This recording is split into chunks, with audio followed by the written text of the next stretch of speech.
Vamos ahora a mirar la segunda parte, que son los conceptos de energía en un ecosistema.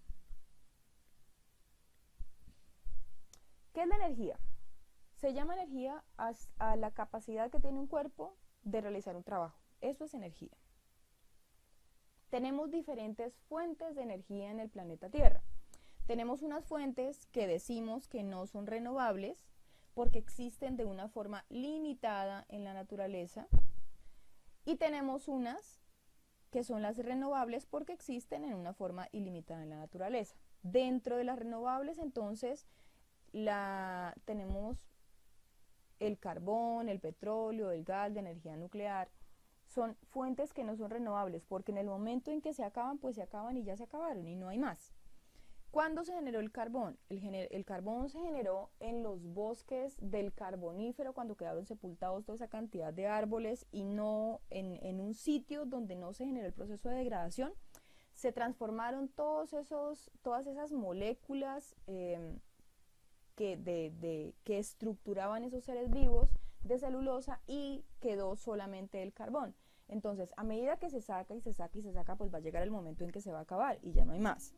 Lo mismo pasa con el petróleo, que también se generó hace muchísimo tiempo, cuando quedaron sepultados esos grandes animales, los dinosaurios, seres vivos, en un sitio donde no se da el proceso de degradación de la materia orgánica y se reorganizan las moléculas que conforman esos seres vivos. Sabemos nosotros que nosotros estamos hechos de moléculas, de biomoléculas que son hechas a base de carbono. Entonces, esas moléculas se reestructuran y forman el petróleo, que el petróleo pues son grandes cadenas de carbono, carbonos hidrógenos. Bueno, el gas, cuando se realiza, por ejemplo, la extracción de petróleo, pues se libera gas metano, y cuando se libera, pues se libera y no se va a volver a producir. Y la energía nuclear, lo mismo, es una energía que no es una energía renovable. Usted la usa, se genera el proceso nuclear y ya eso lo único que genera son desechos. Dentro de las energías renovables que tenemos, entonces encontramos la energía eólica, porque usted pone un molino de viento y siempre y cuando usted tenga viento, siempre va a estar funcionando. La energía hidráulica es una energía renovable, pero en cuanto a la energía hidráulica yo tengo mis reservas, porque estamos hablando de las centrales hidroeléctricas, que sí pueden generar, hay una energía renovable que es todo el tiempo, se puede usar, pero genera un gran impacto en la comunidad, impacto en el ecosistema. Miren nomás lo que pasó con Betania y lo que pasó con el Quimbo. Eh, en Betania, por ejemplo, el clima de todo el ecosistema cambió. Primero, el impacto que se genera al sacar a toda la gente y todo el ecosistema de allí, desbaratar el ecosistema. Y luego de eso, el calor, la temperatura del ecosistema cambia. ¿Por qué cambia? Porque en un área muy grande lo que hay es un espejo de agua. Antes de haber el espejo de agua había pues plantas, ¿cierto? En todo ese espejo de agua. No todo era plantas, pero pues sí había una gran cantidad de plantas. Cuando llega la radiación solar, las plantas lo que hacen es tomar la energía solar y realizar el proceso de fotosíntesis. ¿Qué pasa cuando hay un espejo de agua? Una parte de la energía ingresa al agua y se disipa en forma de calor, otra es reflejada de una vez y se disipa en forma de calor. Esos procesos hacen que se vaya aumentando la temperatura, y pasó con Betania y está pasando con el Quimbo. Entonces, frente a este tipo de energía tengo, digamos que tengo mis reservas. La energía solar, pues es una energía renovable. Usted puede aprovechar la energía solar en sitios donde la radiación solar es muy alta. Por ejemplo, en Tatacoa debería utilizarse esa energía solar. La energía geotérmica, que es la energía generada por el calor que hay dentro de la Tierra. Otro tipo de energía que se está utilizando en este momento, que es renovable, es la energía que producen las mareas, el mar cuando se mueve. Entonces están colocando unos aparatos para aprovechar esa energía que se produce ahí. Y otra energía supremamente importante, que es la que vamos a trabajar ahora, es la biomasa, que es la energía que se aprovecha a partir de la biomasa, que es la masa viva.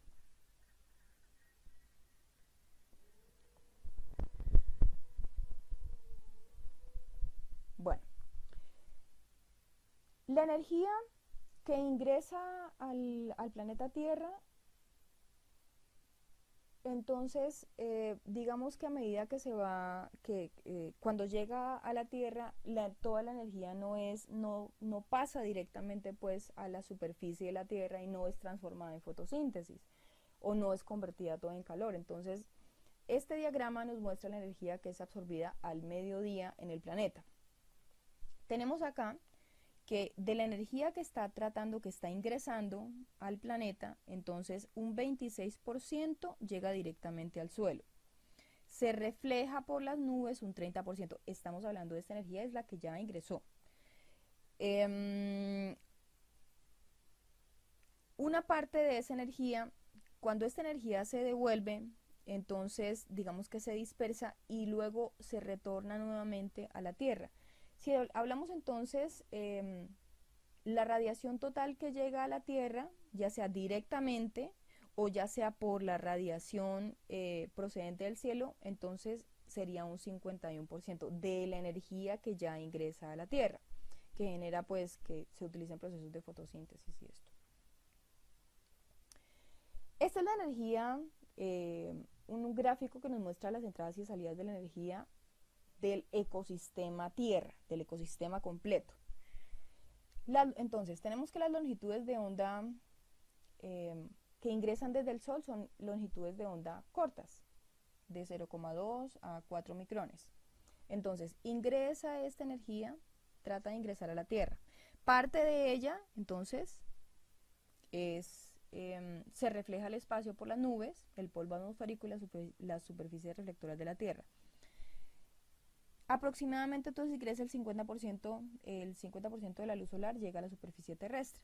Llega a la superficie terrestre, se puede utilizar, la pueden utilizar en las plantas de fotosíntesis o la pueden reflejar, ella vuelve y pega contra las nubes y vuelve y se regresa hasta que al fin se disipa nuevamente al universo. Esta es, digamos que en gran escala miramos como el proceso de la energía en la Tierra. A este proceso en el que la energía ingresa pues a la Tierra y alguna se disipa, ¿sí? Vuelve y choca contra las nubes, vuelve otra vez a la Tierra, vuelve y sale hasta que se disipa en forma de calor al universo. Ese efecto de que los rayos lleguen y peguen contra las nubes y vuelven y entren, a esto le llamamos el efecto invernadero. Ese efecto invernadero fue el que permitió que se hubiera desarrollado la vida en el planeta Tierra, porque antes, pues, si digamos que si la temperatura no es apta para la supervivencia de las especies, pues obviamente mueren. Lo que pasa es que actualmente esto ha desencadenado algo pues, que está generando grandes problemas ambientales, que es el calentamiento global. ¿Qué sucede? Estas nubes y el polvo que está alrededor, pues alrededor de la Tierra, ¿sí? Que es el que hace que los rayos lleguen, peguen contra la Tierra, reboten, vuelvan, hasta que al fin salen nuevamente. Resulta que esto que naturalmente teníamos antes se ha ido aumentando esa barrera por los gases de efecto invernadero. Esos gases de efecto invernadero que nosotros estamos produciendo y que están aumentando, digamos que esa barrera para los rayos solares, están generando una barrera mucho más densa. Eso está evitando que los rayos salgan de la Tierra y solamente lleguen y peguen y se devuelvan, y peguen y se devuelvan, y peguen y se devuelvan. Y eso está haciendo que la Tierra se caliente. Junto a ese calentamiento de la Tierra, pues obviamente vienen amarrados muchos problemas ambientales, porque esto puede desencadenar en los grandes problemas climáticos que tenemos en este momento. Entonces, por ejemplo, el deshielo del Ártico es un efecto generado por el calentamiento que estamos induciendo nosotros por los gases de efecto invernadero. Bueno, sigamos entonces. Pues en el planeta Tierra, quien se encarga de que circule la energía en los diferentes eslabones, en los diferentes niveles tróficos, son los organismos fotosintéticos, que realizan el proceso de la fotosíntesis. ¿Y qué es la fotosíntesis? Fotosíntesis es el proceso mediante el cual la luz solar se transforma en moléculas químicas complejas. Entonces, los organismos lo que hacen es tomar la energía del sol y transformarla en moléculas más complejas, tomar esa energía, reorganizar las moléculas que están utilizando y empaquetar en esas moléculas la energía. Entonces, más tarde, cuando las plantas necesitan energía, degradan esa energía almacenada en moléculas, pero no solamente las plantas. Entonces, todos los eslabones tróficos, porque ellas le pasan esa energía a los siguientes eslabones. ¿Cuál es qué se necesita para la fotosíntesis? Se necesita CO2, ¿cierto? Se necesita agua y se necesita energía solar. Con eso, las plantas producen glucosa. Es decir, que esta energía solar la empaquetan en moléculas de glucosa, reorganizan esto y esto en estas moléculas de glucosa y ahí le empaquetan la energía y la ponen a disposición para el resto de eslabones tróficos. Trabajemos entonces esta infografía sobre la fotosíntesis. Tenemos, pues ya les dije que la fotosíntesis es el proceso mediante el cual los organismos fotosintéticos toman la energía lumínica y la almacenan en moléculas de glucosa, en moléculas mucho más complejas.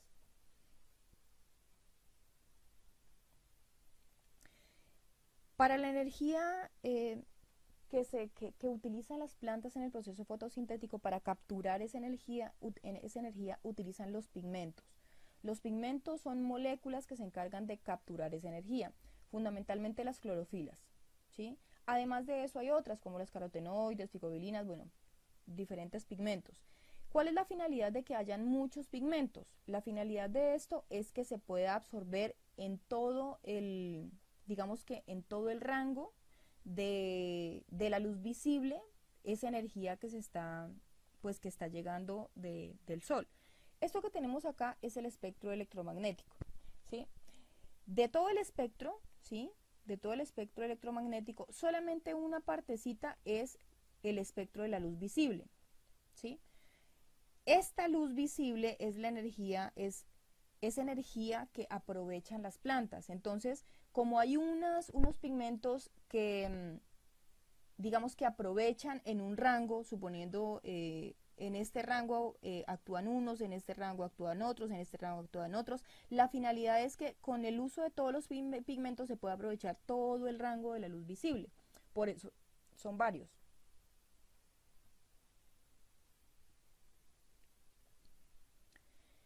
Entonces, esta que está aquí es la ecuación de la fotosíntesis, la ecuación general de la fotosíntesis.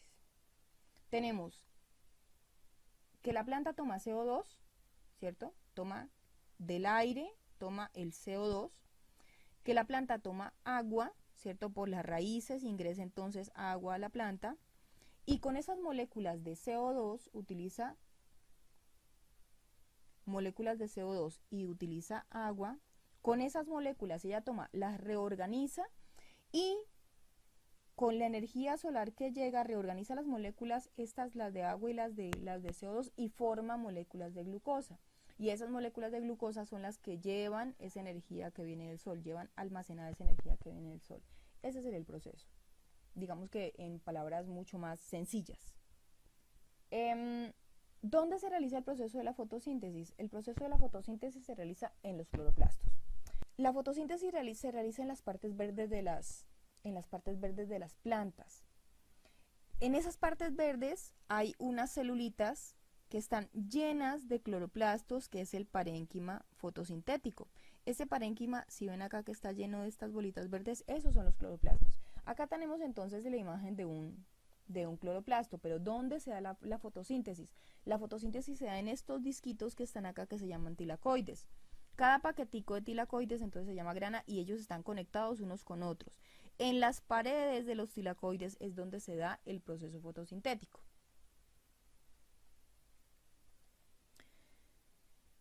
¿Y cuáles son esas etapas del proceso fotosintético? Esto que tenemos acá es la ampliación, esto que está acá es el tilacoide que miramos hace un momento. Y esta que está aquí es la pared.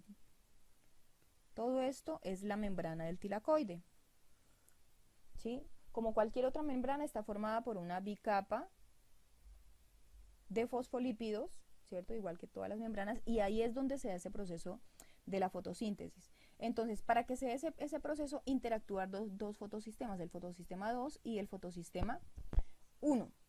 Están en ese orden, al primero que llega la energía solar, pues es al fotosistema 2, pero están en ese orden porque el primero que se descubrió fue este, luego se descubrió, perdón, el primero que se descubrió fue este, luego el 2, entonces por eso quedaron en ese orden. La fotosíntesis está dividida en dos fases, digámoslo entonces de alguna forma. La parte de las reacciones dependientes de la luz y las que no son dependientes de la luz. Esto que tenemos acá es la dependiente de la luz. Esta parte que tenemos acá. ¿Qué pasa acá? Entonces, mediante una cadena transportadora de electrones a través del fotosistema 2 y el fotosistema 1, lo que se produce entonces es que se generan moléculas de ATP, ¿sí? Y esas moléculas de ATP son las que se van a utilizar, se van a utilizar más adelante para realizar, para utilizarlas en la fase que no se necesita luz. Esta es la segunda fase, la fase que no se necesita luz, y es el ciclo de Calvin. Entonces, en la fase anterior se captan los electrones, pasan por la cadena transportadora de electrones y se producen los elementos que se necesitan en esta fase.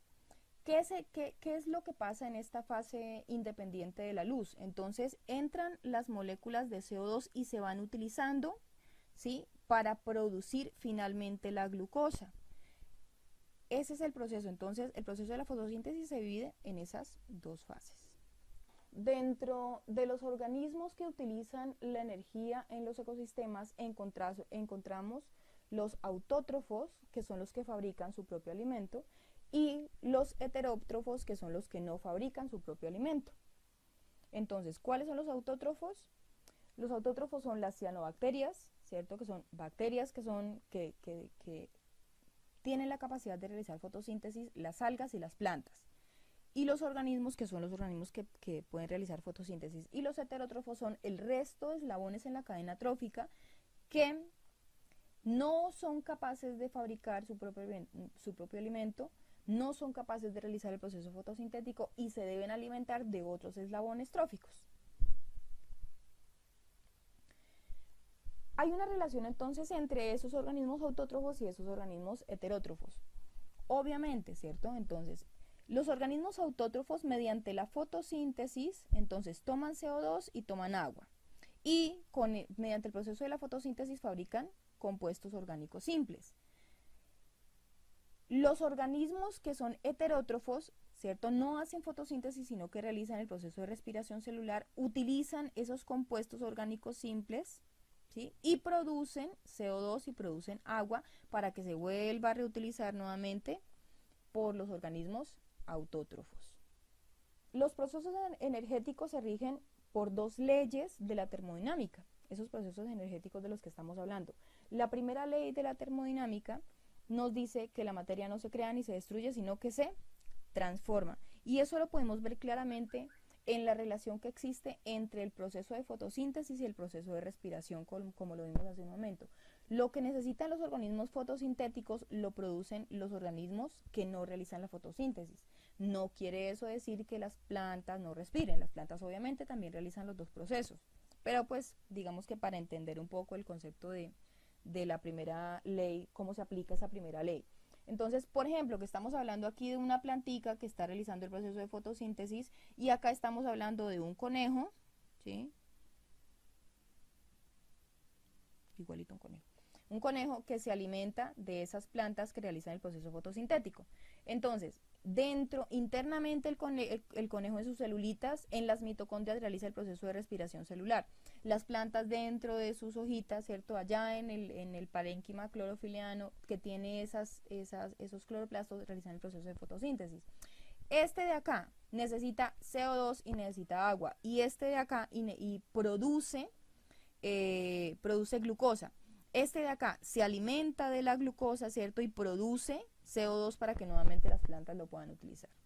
Y consume el oxígeno que han producido las plantas en el proceso fotosintético. La otra ley de la termodinámica es la ley de la entropía, ¿cierto? La materia tiende de pasar, aquí hace falta una R. pasar de una forma organizada a una más desorganizada. Entonces a ese proceso se le llama entropía. Por eso se dice que la entropía del universo aumenta cada vez más, porque pues se dice si miramos el universo en una forma macro, que el universo está en expansión porque está aumentando la entropía del universo, la medida del desorden, ¿cierto? Bueno, tenemos acá el flujo energético y su transformación en la biosfera, en nuestro gran sistema. Ingresa la energía solar, que es irradiada por el sol. Mediante el proceso de fotosíntesis, entonces se toma esa energía y se transfiere a los demás niveles tróficos. Y la respiración celular toma esa energía, o sea, la utiliza para producir un trabajo en las células del organismo, y esa energía es disipada nuevamente, aumentando esa medida de desorden en el universo. Listo. Vamos entonces a la parte 3, que es la relación entre la alimentación y la productividad. Esto que tenemos acá es otro diagrama que nos muestra cómo circula la energía en un ecosistema. Entonces, habíamos hablado que hay organismos autótrofos y heterótrofos, ¿cierto? Autótrofos, los que son capaces de realizar el proceso fotosintético y fabricar su propio alimento, y los heterótrofos, pues los que no. Entonces, esos organismos son los que hacen que pase la energía de un eslabón al otro. Entonces, tenemos acá que ingresa la energía solar a un ecosistema. Los productores toman esa energía y la aprovechan, pero no pueden utilizar toda esa energía, no la pueden pasar al siguiente nivel trófico. ¿Por qué? Porque pierden mucha energía se disipa en forma de calor. Se pasa la energía de un nivel trófico al siguiente, entonces en este caso a los consumidores herbívoros. Luego ellos lo pasan al siguiente, consumidores carnívoros, y luego ellos lo pasan al siguiente, reductores. Si se dan cuenta, las flechas de un eslabón al siguiente son más delgadas, más delgadas, más delgadas. ¿Qué quiere decir esto? Que la cantidad de energía que pasa de un eslabón al siguiente es menor. ¿Por qué? Porque se disipa gran cantidad de energía por la respiración y porque se pierde otro poco en los desechos.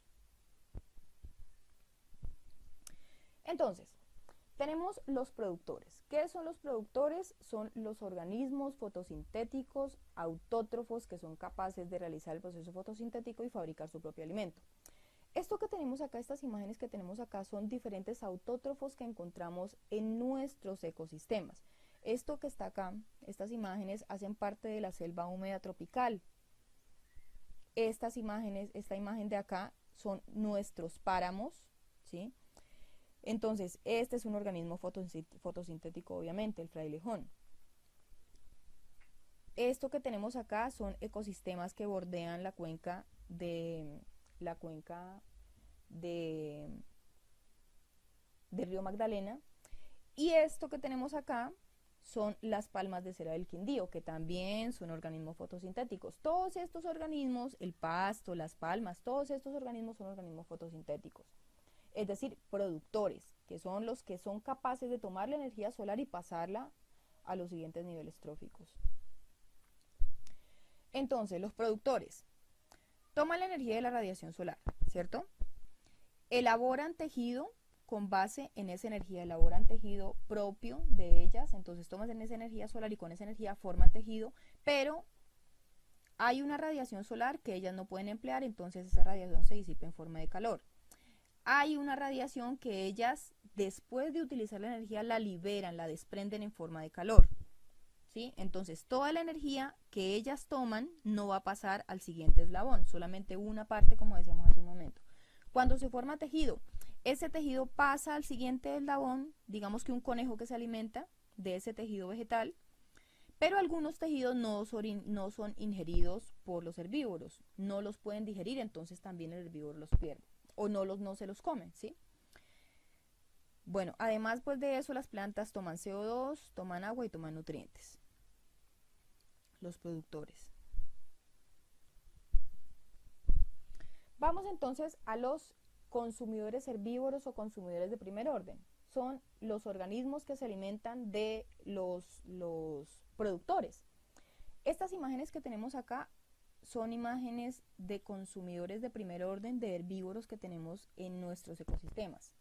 Este que está acá es el mono churuco, esta que está acá es la anta de montaña, Antapurus pinchaque, este que está acá es el perezoso, que tiene un gran problema en este momento, pues porque está siendo cazado, em, porque como el animalito se ve como tan tierno, entonces lo están sacando de sus ecosistemas. Por acá tenemos un colibrí, por acá tenemos un saltamontes, por acá tenemos un tucán, ¿sí? Todos estos animales hacen parte de nuestros ecosistemas y son consumidores herbívoros. Teníamos entonces que del eslabón anterior venía un tejido vegetal que habían formado las plantas, ¿sí? Y de ese tejido vegetal se alimentaba el herbívoro o el consumidor de primer orden. Ese herbívoro va a pasar tejido para el siguiente eslabón, entonces él produce un tejido, ¿sí? Con la energía de la que se alimenta, produce un tejido para él mismo, es decir, va creciendo. Parte de esa energía entonces la transfiere al tejido que está formando. Parte de esa energía la disipa por la respiración en forma de calor. Parte de esa energía entonces es convertida en productos metabólicos, en heces, en orina, etc. Ya de lo que se produce, de lo que produce este herbívoro en tejido, hay una parte que no es ingerida cuando un carnívoro se alimenta de él. Entonces, por ejemplo, los cascos de los animales, ¿cierto? Por ejemplo, cuando una anaconda se alimenta pues de un animal grande, los cascos no se los puede comer, los cachos tampoco, entonces ella lo que hace es esa parte la desecha tal cual, entonces eso es este tejido que no es ingerido. Y hay una parte que sí es pasada al siguiente nivel. Entonces miremos acá, estos son los valores pues energéticos de un animalito del venado de cola blanca y vamos a mirar cómo pasan cómo es aprovechada la energía. Entonces, el venado diariamente consume plantas, ¿cierto? Hay un alimento, una parte de esas plantas que es digerible, que es el que utiliza, es el 75% de la energía del alimento. Y hay una parte que él utiliza, que él transforma pues en tejido, que es ese 75%. Hay un 25% que él de una vez desecha en forma de heces porque no puede utilizar, que es parte de las plantas que él no puede digerir, entonces simplemente la desecha. De esta parte de acá, que es la que el venado transforma de la que se alimenta el venado, que la utiliza realmente, entonces hay una parte, un 18% que es el ganancia en peso, que es la ganancia en peso, perdón. Hay una parte que es la que disipa en forma de calor por la respiración y hay otra parte que son los subproductos metabólicos, la orina, que es un 10%. Entonces, esa es la forma como va pasando la energía, pero si se dan cuenta, solamente un 18% es la ganancia en peso que pasaría al siguiente eslabón, es decir, al animal que se alimente de ese venado. Estos son vendrían entonces los consumidores carnívoros, el siguiente eslabón, que son los animales que se alimentan de los consumidores de primer orden, de los herbívoros. Estos que tenemos acá son consumidores carnívoros que encontramos en nuestros ecosistemas. Estas imágenes son tomadas pues de un documental que se llama Colombia Magia Salvaje. Por acá está el cocodrilo del Orinoco, por acá tenemos la Dendrobates terribilis o pues una ranita que es supremamente tóxica, que es nuestra, solamente está en nuestros ecosistemas. Por acá tenemos el jaguar, ¿cierto? Por acá tenemos el delfín rosado del Amazonas. Y acá tenemos pues un pez alimentándose de un animalito. La araguana se llama este pececito. Entonces, la transferencia de energía en los carnívoros o los consumidores de segundo orden. Tenemos que vienen los tejidos de los herbívoros, ¿cierto? De los que se alimenta el carnívoro. El carnívoro se alimenta de ellos, es decir, se come el animalito. Parte de la energía del animalito de la que él se come, entonces con parte de esa energía hay una ganancia en peso del carnívoro.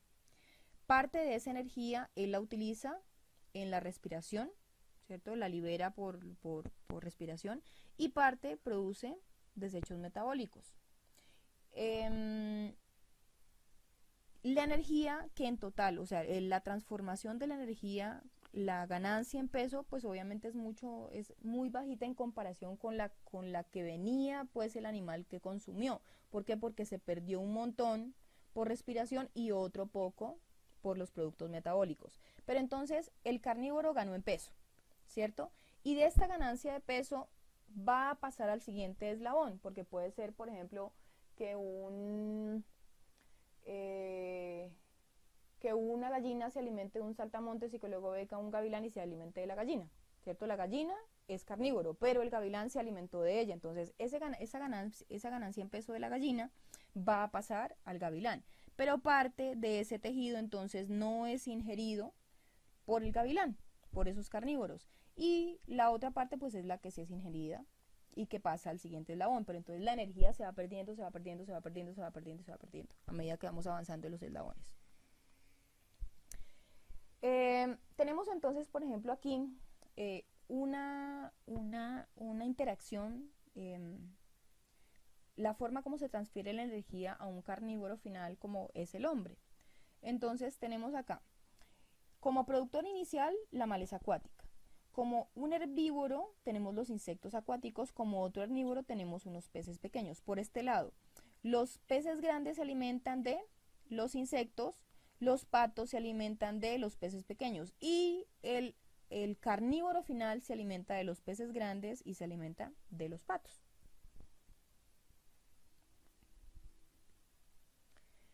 Finalmente tenemos entonces a los reductores.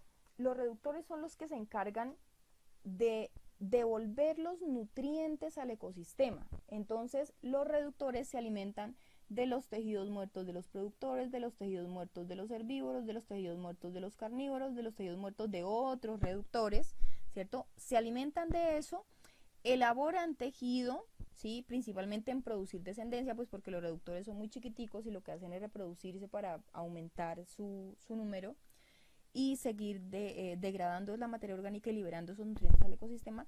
Parte de esa energía entonces la pierden, se disipa por respiración, producen también sustancias de desecho y cuando los reductores mueren entonces vuelven otra vez a los mismos reductores para que los degraden. Entonces este ya sería el último eslabón que nuevamente libera los nutrientes al ecosistema. Tenemos otros, digamos que unos tipos de cadenas alimenticias específicas. Entonces tenemos las cadenas alimenticias parasíticas. Tenemos acá el productor, pues, que es la hierba en este caso. El consumidor herbívoro, que es la res. Él tiene un consumidor carnívoro, que es el hombre. Pero tiene un consumidor parásito externo, que son las garrapatas, y tiene un consumidor parásito interno, que puede ser una tenia. Entonces, estas son las cadenas alimentarias parasíticas, las que incluyen esos parásitos que se alimentan de un organismo, pues sin necesidad de matarlo. El hombre sí, ¿no? Necesita alimentarse del animal, pues ya muerto, aunque pueda alimentarse de los productos del animal. Bueno. Y finalmente, pues en esta cadena alimenticia van a los reductores. Ahora, las cadenas alimenticias detritófagas, que son los animales que se alimentan de detritus. El detritus es material particulado que llega desde otros ecosistemas a un ecosistema. Entonces tenemos, por ejemplo, aquí tenemos los herbívoros, que son los ácaros, los ápteros. Ellos se alimentan de granos de polen que son transportados por el viento, que vienen desde otro ecosistema. Y tenemos los carnívoros, que se alimentan de esos ácaros, que son los arácnidos. Y finalmente, pues, la cadena se termina con los reductores, que son las bacterias que se alimentan de los materiales de desecho de todos los niveles, de todos los niveles que hemos mirado aquí. Miremos entonces cómo se mueve la energía ya en un ecosistema como tal, ¿sí? Hay varios ecólogos que se han encargado de estudiar cómo circula esa energía en los ecosistemas. Y uno de esos es Lindemann. Este es el gráfico que nos propone él, pues, para explicarnos cómo circula la energía en los ecosistemas. Entonces, esto está dado en calorías por gramo por centímetro cuadrado. De la radiación solar vienen 118.872 calorías por gramo por centímetro cuadrado, pero resulta que de esos 118.872, 118.761, muchísima, se van, o sea, no son absorbidas no llegan a la Tierra, sino que se reflejan. Es radiación solar, pues que no se utiliza. Entonces, lo que llega al ecosistema realmente es mucho menor, es mucho más bajo de lo que llega al exterior de la atmósfera. Si toda esa cantidad de energía llegara, nos achicharraríamos. Entonces, solamente ingresan 111 calorías por gramo por centímetro cuadrado. Y esos 111, pues estamos diciendo que son los que son aprovechados por los productores. De esas 111, los productores van a perder 23 por respiración. Entonces pasan al siguiente eslabón 85 solamente, a los consumidores herbívoros. Ellos pierden 4.5 por respiración, gran parte de la que ingresa. Al siguiente eslabón pasan solamente 10, a los carnívoros pasan solamente 10 y ellos pierden 1.8 por respiración. Entonces, si se dan cuenta, si pasamos de un nivel al otro, la energía que va pasando de un nivel al otro, pues es mucho menor, ¿sí? Y hay otro ecólogo que también trabajó esto, que nos hace otro diagrama que expresa lo mismo, ¿sí? Pues digamos que lo dibuja de otra forma, pero es básicamente lo mismo, explica cómo pasa la energía de un eslabón al siguiente. Entonces, por favor, me responden estas preguntitas para clase.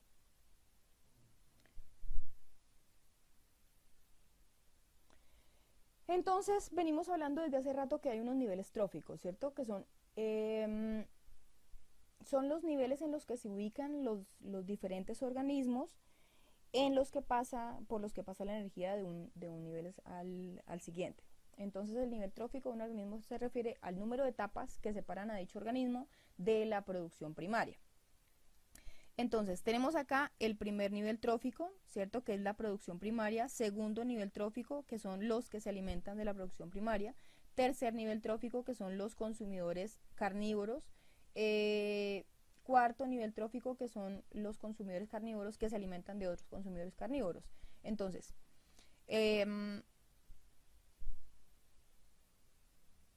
si miramos aquí, no es como lo pintan siempre, que son solamente cadenas alimenticias, sino que se forman redes. No es que solamente, por ejemplo, este pez que tenemos acá no se alimenta de un solo organismo, no se alimenta solamente del cangrejo, sino que también se alimenta de este pez y puede alimentarse de otros muchos organismos. Entonces, eso forma lo que denominamos como redes tróficas. Aquí hay varias cadenas tróficas. Miren, el camarón, perdón, el camarón se alimenta de las algas. Este pez se alimenta del camarón, ¿cierto? Y la golondrina se alimenta de este pez. Ahí tenemos una cadena.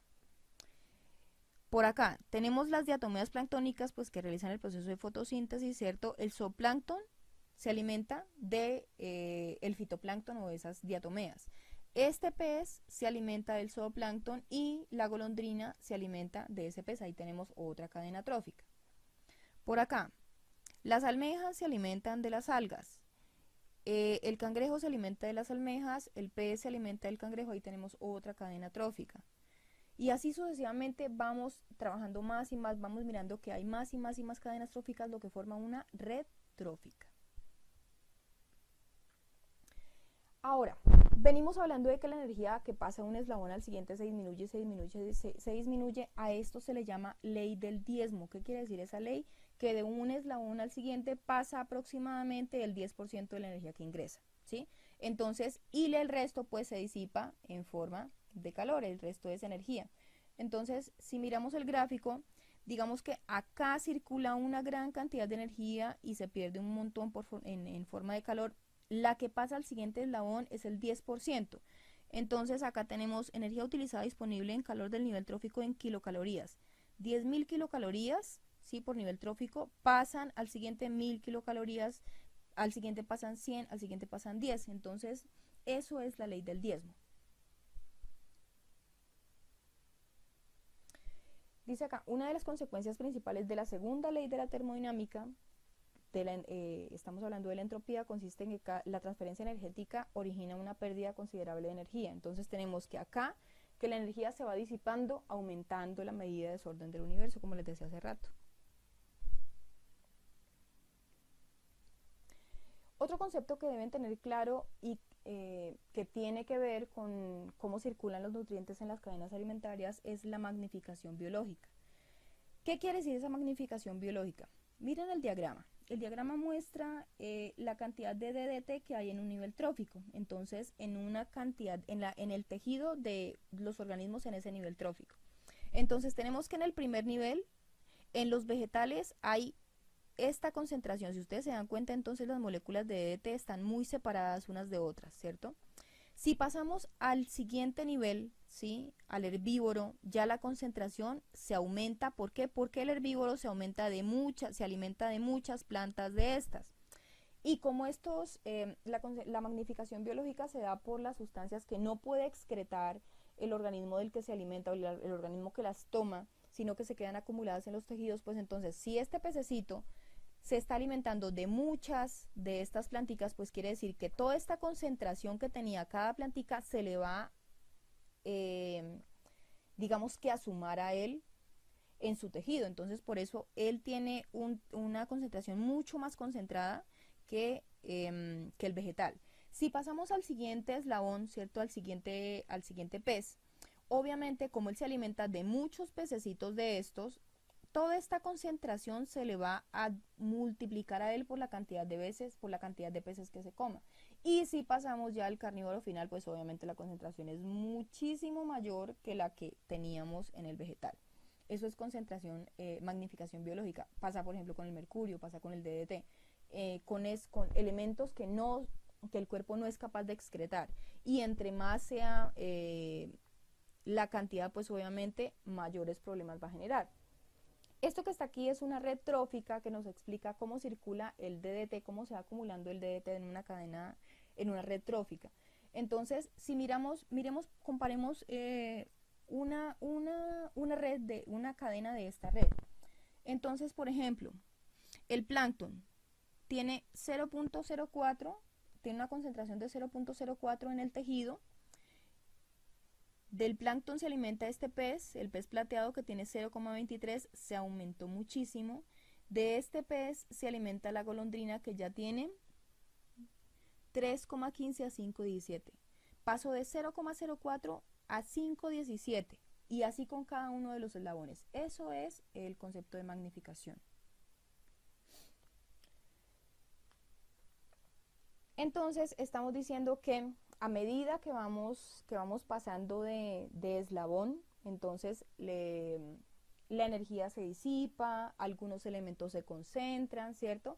Y podemos decir que con estos eslabones podemos establecer algo que se llaman las pirámides ecológicas. Entonces, es la forma de graficar que se utiliza para representar las estructuras tróficas de las comunidades en los organismos. Entonces, esos niveles tróficos de los que estábamos hablando hace rato son los eslabones de las pirámides ecológicas. Entonces, aquí tenemos una pirámide trófica. Acá tenemos el primer nivel, los productores, los herbívoros, los carnívoros. Por acá tenemos los necrófagos que se alimentan de los animales muertos. Entonces, esto es una pirámide ecológica. Y tenemos diferentes tipos de pirámides ecológicas. Según Odum, tenemos pirámides de números que nos expresan la cantidad de organismos, ¿cierto? Pirámide de biomasas que nos explica pues la biomasa que se genera en cada uno de los eslabones. Pirámide de energía que nos explica cómo va la energía, cómo pasa la energía de un eslabón al siguiente. Entonces, por ejemplo, si hablamos de la pirámide de números, entonces estamos hablando de los productores acá, ¿cierto? Que son en este caso la alfalfa, de los consumidores, que son los terneros y consumidores primarios, y los herbívoros, perdón, y de los carnívoros, que en este caso tenemos pues una persona, un niño. Entonces, en la pirámide de números tenemos 20 millones de alfalfas que son consumidas por 5 terneras, que es consumida por una sola persona, ¿cierto? Si hablamos de la pirámide de biomasas, tenemos 8.100 kilos de alfalfa que es consumida por 1020 kilos de res, que es consumida por 47 kilos. Y tenemos, si hablamos de la pirámide de energía, entonces tenemos 14.900.000 calorías que son consumidas por, sí que son consumidas y que producen 1.110.000 calorías en la red y que son consumidas por, o que producen 8.300 calorías en el humano. Entonces, estos son diferentes tipos de pirámides. En estas pirámides no se representan a los reductores porque son un limitante. ¿Por qué son un limitante? Pues en ellos sí circula una gran cantidad de energía, pero su número es tan inmensamente grande y su peso tan chiquitico que no se pueden medir o graficar convencionalmente, por eso se omiten. Otro concepto que se da en la transferencia, cuando se alimenta un animal de otro, con la transferencia de energía de un eslabón al siguiente, entonces es la concentración idiosincrática. ¿Qué es esa concentración idiosincrática? Que hay algunos elementos que ocupan los lugares de otros elementos en el cuerpo, pero que no realizan la misma función, es decir, que el cuerpo los reconoce como si fueran otros, pero interfieren con las funciones del organismo. Entonces, por ejemplo, el yodo es reemplazado por el yodo radioactivo 190 y cuando es reemplazado, por ejemplo, en las hormonas, la T3 y la T4, que son las encargadas, pues, que son las que producen la tiroides, que se encargan del crecimiento y el metabolismo, cuando es reemplazado el yodo por el yodo radioactivo, la hormona queda inservible, ¿sí? No funciona. Y esto, pues, es una toxina, ¿sí? Es un contaminante. El calcio de nuestros huesos es reemplazado por el estroncio 90, ¿sí? Donde debería ir calcio, el cuerpo reconoce el estroncio 90 como el calcio y pone estroncio 90 en vez de calcio y obviamente no realiza la misma función y empieza a debilitar los huesos. El potasio es reemplazado por el cesio 137 y pasa exactamente lo mismo. El cuerpo reconoce el cesio 137 como si fuera potasio, pero este elemento no realiza la misma función del potasio en la bomba sodio-potasio, que es la que se encarga de nivelar la ósmosis en las células. Entonces eso es un problema para los seres vivos.